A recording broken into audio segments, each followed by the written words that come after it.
انارکلی کتاب ادب دریچے سے انتخاب کیا گیا ہے۔ کیا عظیم رومانوی داستان انارکلی جھوٹ پر مبنی ہے؟ اردو ڈرامہ کی تاریخ میں امتیاز علی تاج کی تخلیق ڈرامہ انارکلی کو جو مقبولیت حاصل ہوئی ہے وہ اپنی مثال آپ ہے۔ یہ ڈرامہ پہلی بار 1932 میں شائع ہوا۔ اس کے بعد اب تک اس کے متعدد ایڈیشن شائع ہو چکے ہیں اور اس ڈرامے کی مقبولیت برقرار ہے۔ بھارت میں انارکلی کی کہانی کی اساس پر ایک فلم مغل اعظم بنائی گئی جسے فلم بینو نے بہت پسند کیا۔ اپنی نوعیت کے لحاظ سے انارکلی ایک ایسی رومانوی داستان ہے جس کے حقیقی ماخذ کے بارے میں اب تک کوئی ٹھوس تاریخی حقیقت یا دستاویزی ثبوت سامنے نہیں آیا۔ نور جہاں اور جہانگیر کے کبوتروں والا معاملہ ہے جو کبھی تھا ہی نہیں، مگر لوگ اب تک اس کل نقش فل جر قرار دیتے ہیں۔ انارکلی کی پوری داستان ایسے واقعات سے لبریز ہے جو سرے سے کبھی وجود میں ہی نہیں آئے۔ خود امتیاز علی تاج نے اس ڈرامے کی حقیقت کے بارے میں اپنے تحفظات کا اظہار کیا ہے اور اس کو تاریخی واقعات سے متصادم سمجھتے ہوئے اس کے افسانوی حیثیت کو واضح کیا ہے۔ کہا جاتا ہے کہ انارکلی کا واقعہ 1599 میں وقوع پذیر ہوا۔ یورپی سیاح ولیم فنچ جو 1618 عیسوی میں لاہور پہنچا، اس نے اپنی یادداشتوں میں اس المیے کا ذکر بڑے دردناک انداز میں کیا ہے۔ اس نے پوری کوشش کی کہ کسی نہ کسی طرح اس من گھڑت واقعے کے ذریعے مغل شہنشاہ اکبر کو بدنام کیا جائے۔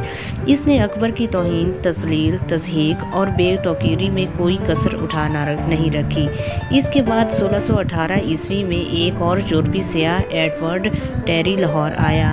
اس نے بھی اپنے پیش رو سیاح کے ہاں ملاتے ہوئے اس فرضی داستان کو خوب نمک مرچ مسالہ لگا کر پیش کیا۔ دراصل یہ ایک سازش تھی جسے مسلسل آگے بڑھایا جا رہا تھا۔ 4 سال بعد یعنی 1622 عیسوی میں یورپ سے سیاحت کی غرض سے آنے والے ایک اور سیاح ہربرٹ نے بھی اس قصے کو اپنی چرب زبانی سے خوب بڑھا چڑھا کر بیان کیا۔ اس کے باوجود کسی نے اس بے سروپا الزامات پر کان نہ دھرا۔ اس زمانے میں ادب کے سنجیدہ قارئین نے اس قسم کے عامیانہ نوعیت کے بیانات کو کبھی لائق اعتنا نہ سمجھا۔ پورے 2 سال تک برصغیر کے لوگ اس قصے سے لاعلم رہے۔ کسی غیر جانبدار مورخ کے ہاں اس کا ذکر نہیں ملتا۔ نور الدین جہانگیر نے تذکرہ جہانگیری میں کہیں اس کا ذکر نہیں کیا۔ اس عہد کے ممتاز مورخ والا داغستانی اور خافی خان جو اکبر اور جہانگیر کی معمولی نوعیت کی لغزشوں پر بھی نظر رکھتے تھے، انہوں نے بھی کسی مقام پر اس قصے کا ذکر نہیں کیا۔ اس سے یہ معلوم ہوتا ہے کہ یہ تمام قصہ محض تخیل کی شادابی ہے۔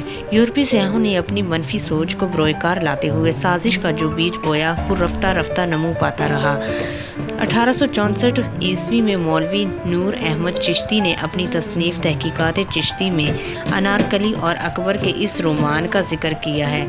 1882 میں کنہیا لال ہندی نے اپنی تصنیف تاریخ لاہور میں انارکلی، اکبر اور سلیم کا اس المیے قصے کا احوال بیان کیا ہے۔ یہ سلسلہ مقامی ادیبوں کے ہاں طویل عرصے کے بعد اس قصے کی بازگشت سنائی دینے لگی۔ سید محمد لطیف نے بہت بعد میں انارکلی اور اکبر کے اس المیے کا ذکر اپنی تصنیف ہسٹری آف لاہور میں کیا ہے۔ یہ انگریزی کتاب 1892 عیسوی میں شائع ہوئی۔